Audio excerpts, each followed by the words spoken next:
Well, there's many stories I want to tell in different styles.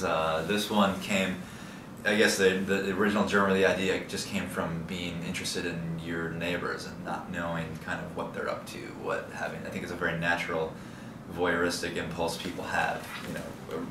Going way back to, I grew up in Minnesota, and we go to the cabin in the summertime, and there's always some strange hermit who lives in a cabin with no electricity that you have to, kind of avoid, and you make up stories about the boogeyman.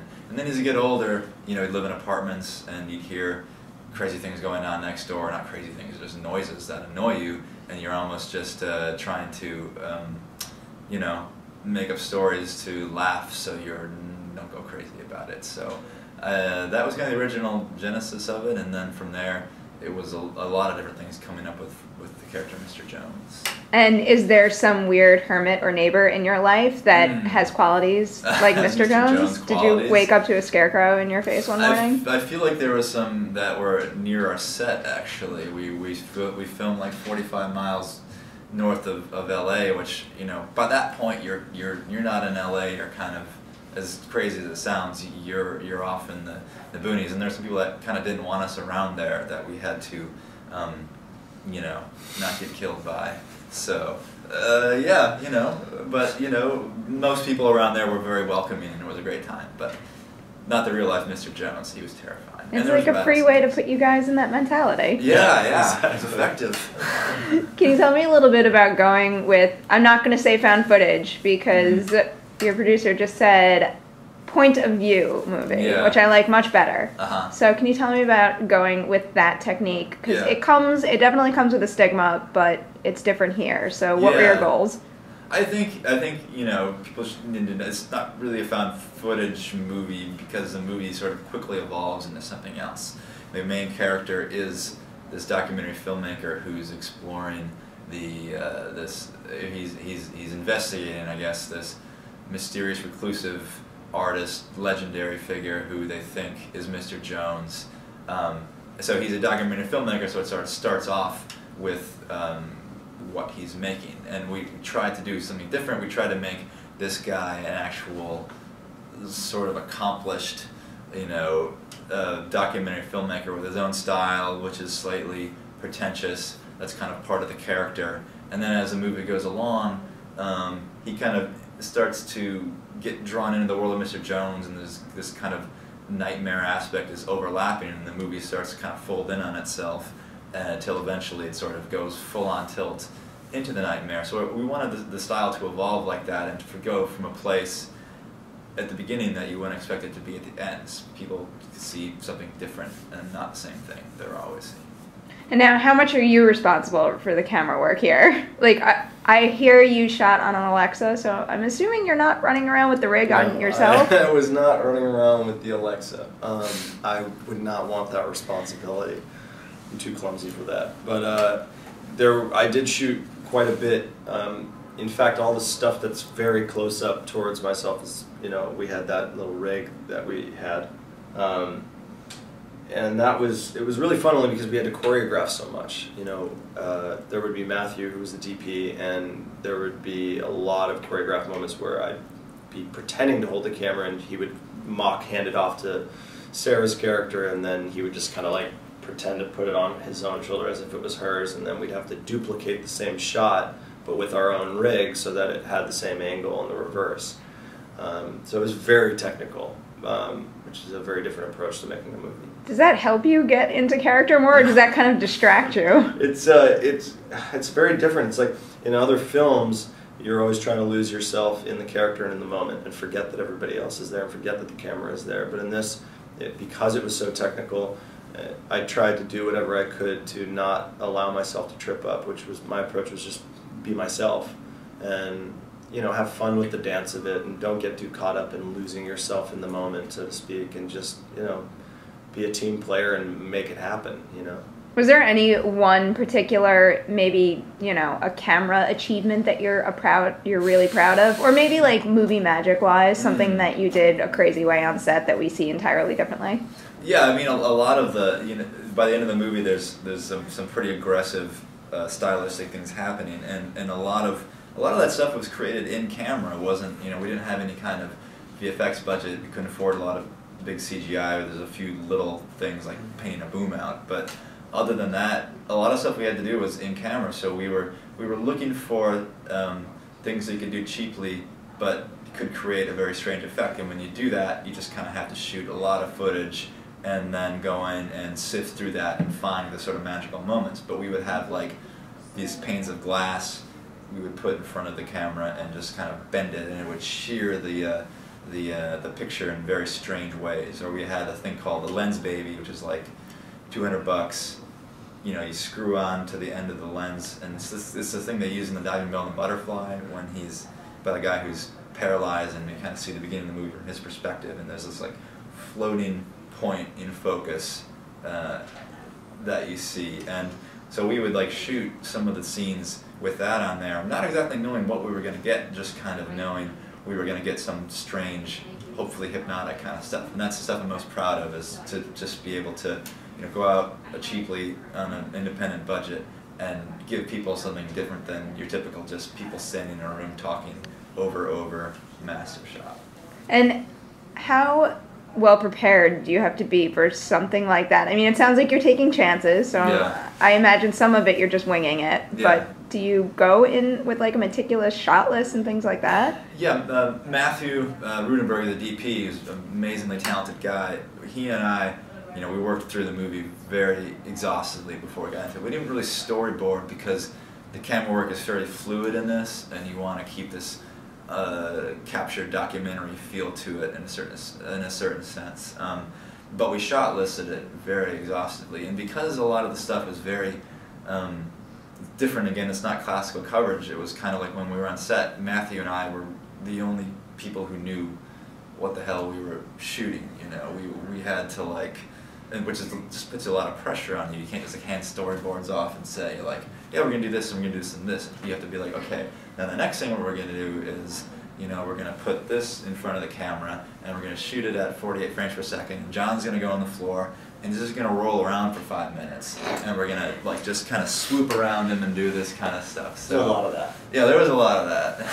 How was that for you? I mean, you're not a director or cinematographer, but like you're a professional actor who's been on set. So you ever standing there like, yeah, don't you need a close-up of me now, or something like that? Totally. Yeah, all day actually. John always demands a close-up. Wait, where's my close-up? We're never gonna use it, but we had to humor him. No, it was kind of, like he said, roll on the ground, and then all of a sudden you kind of get up and go, so did we get it? I don't, can we move on? I don't really know what I'm doing, but I'll keep doing it if you want me to. It was a lot of that. And how about keeping track of your character? I found it really interesting how the two leads kind of both start on opposite ends of the spectrum with how they feel about something, and then kind of weave in back and forth. And I like that a lot. I mean, there was something that was kind of interesting to me where it wasn't just this traditional alpha male and then he like runs the whole show. He's kind of like a kid. He's like a child, and he's excited and has a hard time focusing, and he's definitely kind of the weaker one in the beginning of the film, and she's much more direct and assertive. And then as time goes on, he kind of has to, step up and overcome his emotions and his own inability to focus, and I thought that was a really cool dynamic. And how about you as a person? Like, if you were in this situation, how far would you get before you're like, this is just not worth it, I'm going home? I mean, I wouldn't have driven to Santa Clarita in the first place, so I think that, I grew up in Iowa as he grew up in Minnesota, and we both have that kind of upbringing where you go rampant thinking about your neighbors and what they're doing and how weird they are. And I definitely did some things that I probably shouldn't have done, investigating those things as a kid. So I can't say that I wouldn't have gone to that extent. You can't underestimate the boredom that you have living in an isolated place when there's like something exciting finally happens. You might it's a big red button is what it is. Yeah. You just have to press it. You just like, and then I gotta press that button. So speaking about the character, I was really attempting to approach this person as myself. It was really hard to try and come up with a character and follow a character. It was just how would I respond and react in this situation as Jon Foster? That was the first time I'd ever been able to do that in my career. Were there any rehearsals, or I mean, even just rehearsals in terms of like blocking and camera movements? Yeah, I mean, we because there's a certain ballet that's going on between the DP and the actors. As Jon said, sometimes it's like they're behind the camera, it's being handed off. In certain sections of the movie, it's not like that. You have to block it out, I think, fairly well. Even though you're trying to make it look documentary, you have to come in fairly rigidly planned on how that stuff is going to go, which is, you know, it's always kind of a tricky balance because you want the actors to go in and kind of do what feels natural, yet at the same time, because things are trying to be, we're trying to do things in a different and sort of one take way.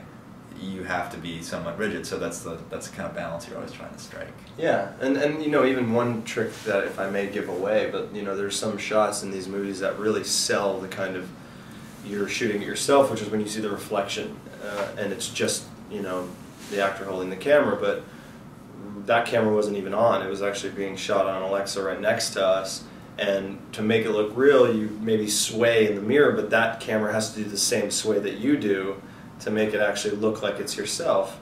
And so it was very choreographed. We'd have to practice, like, okay, how long are you going to sway this way, and then am I going to sway this way, okay, and that kind of sells it. That makes it look real, okay. So there was a lot of thought into a lot of those shots. So keeping those thoughts in mind, is there anything you need to do before jumping into a scene to also put you in the character's head? Like maybe, I don't know, some sort of like ritual or just running through the material before jumping in? Yeah, I mean, obviously the more emotionally intense scenes, you just want to take a moment to like get pumped, you know, to get the adrenaline running. So, you know, there's silly tricks that actors will do, like jumping jacks, push-ups, running around this set, you know, a couple of times, screaming out loud. But it was so run and gun, this project, that you didn't really have time to prepare. It was just like, okay, we're here now. So now you're kissing in the bed, but now you're running for your dear life, and you know, you have to make it seem like you're actually there. How long did you guys have to shoot this?